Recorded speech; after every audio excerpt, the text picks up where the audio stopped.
22 is going to be so hard. Wait, we're on chapter 22? Yeah, I know, this is going to be really tough. I mean, so much has happened during the Industrial Revolution, I can't even remember all those new ideas and inventions. Yeah, I know. I wish there was some way that we could see what happened. And we definitely can't read the chapter. No one reads a chapter. I have an idea. My parents have a time machine. We could use it and have the first-hand account of what happened. Hey, that's a great idea. We're going to get a great grade on this quiz. Come on, let's go.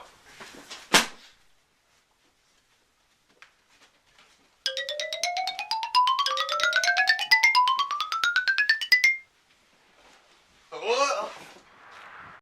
Whoa, that was fast. Yeah, according to my watch, we're in 19th century. Hey, where's Gaotom?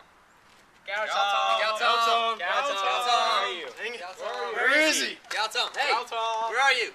Gaotom! Hey guys! Alright guys, now that we found Gaotom, let's go find someone we can ask what happened during the Industrial Revolution. Look, there's two guys. Let's go. Hey, you guys look pretty smart. Would you mind explaining to us about the Industrial Revolution?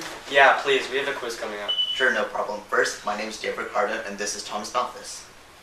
What was the Industrial Revolution all about? Well, first, the Industrial Revolution was the new use of technology and new labor techniques in developing countries. It started with increasing population and increased urbanization. I mean, you can't blame us for wanting to have more children.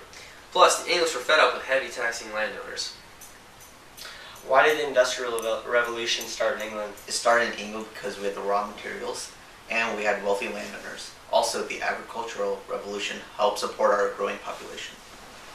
I know that textiles were important during the Industrial Revolution, but why was it important? The textile industry made the most jobs. Also, it used division of labors and mechanization. What did mechanization offer?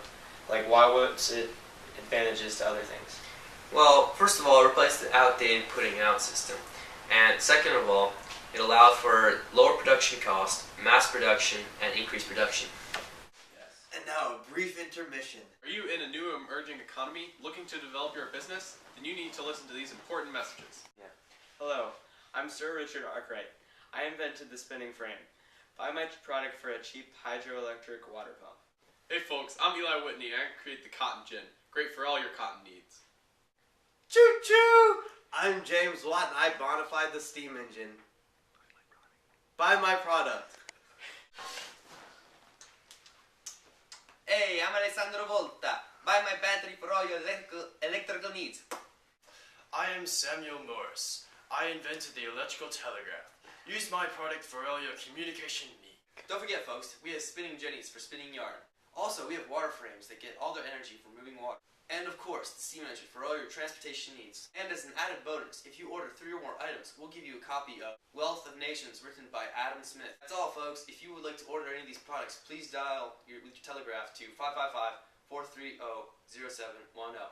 Thank you. So how was England affected by the early stages of the Industrial Revolution? Well, the Industrial Revolution had an increase in population in England, plus more overseas trade. In addition, it also had a larger workforce, but it did have some negative effects. Yes, they did. The revolution caused an increase in population and factory workers who had lower wages than before. Along with this, the upper class got richer and the lower class got poorer. This income gap also led to a harsh social structure, with elite men and their families at the top, and hard poverty-stricken women at the bottom. How did the Industrial Revolution affect us back at home, in the United States? Well, new technologies were used, including the ones you saw in the commercial. It is important to mention that both in our nation use the steam engine for transportation extensively. Steam engines? I thought they were only used on trains. Yes, that is true, but it was also used on the new vast railroads, which both of our countries had. That doesn't sound very environmental. It really isn't. A lot of resources went into fuel them, but it was the cheapest method of transportation. Plus, when railroads were made, forests were destroyed, and this led to a lot of erosion. So how did the revolution affect the cities? Well, as I said before, the cities were more polluted and denser in population. There were more public services like police with more people in the cities. There was a larger workforce and more disease. Then services like electricity and plumbing were implemented. Also, there was new political beliefs, increased communication, and more trade. Wow, This industrial revolution sounds good and bad for England. That's true. Yes, old chap, it most certainly was.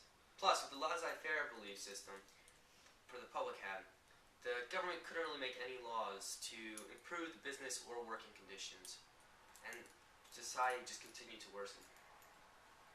Oh man, that sucks. Yes, it does.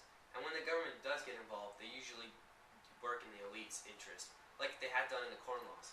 But sometimes they do what's right, like when they repealed the Corn Laws. Yes, laissez-faire has inspired me and Tommy Boy over here in making our philosophy of positivism. That sounds interesting. What is it? Well, basically it says that laissez-faire leads to urban working class being screwed over by the industry owners. We like capitalism, but it doesn't work for the working class without the government supervising. That is precisely how utopian socialism came to be. What is it? It says that society should just work together and have equal rights for every worker. It just doesn't work. Wow, that's horrible. Nothing has worked for the working class? Well, there have been a lot of reforms recently, such as the Factory Act of 1873 and the Mines Act of 1842, which have improved working conditions and have made some requirements regarding child labor. No, that sounds pretty good.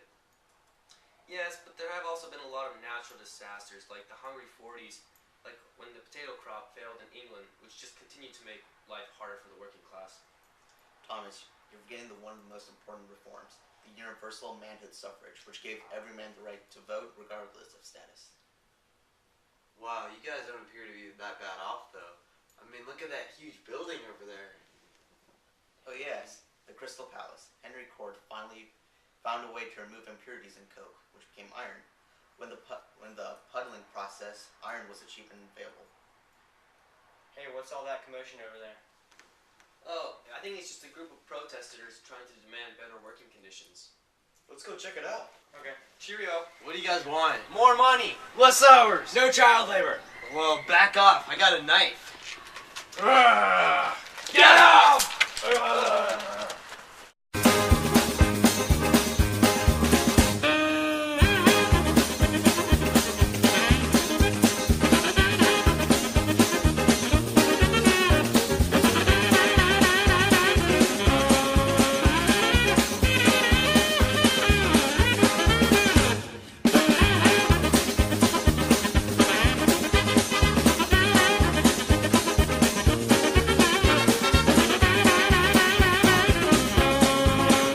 Wow, guys, those factory workers look really mad.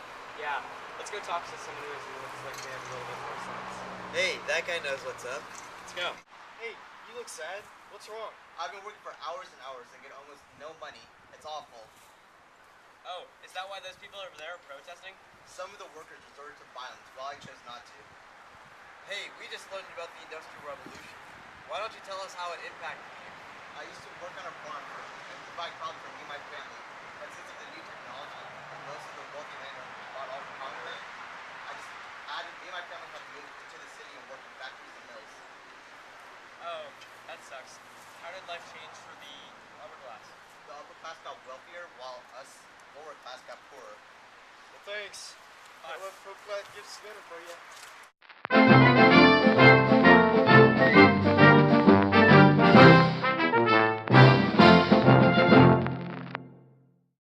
Did you hear what happened to Betty? No, what happened? She got her hand stuck in a machine and had to get it chopped off. That's not as bad as what happened to Mary, who died in the mines due to poor working conditions.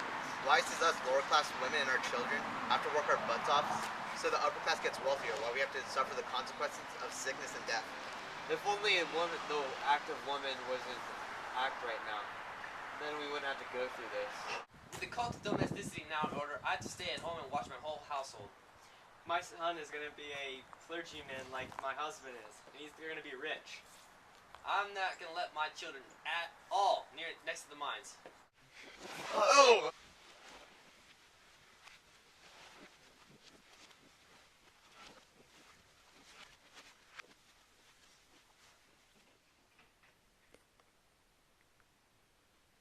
Whoa!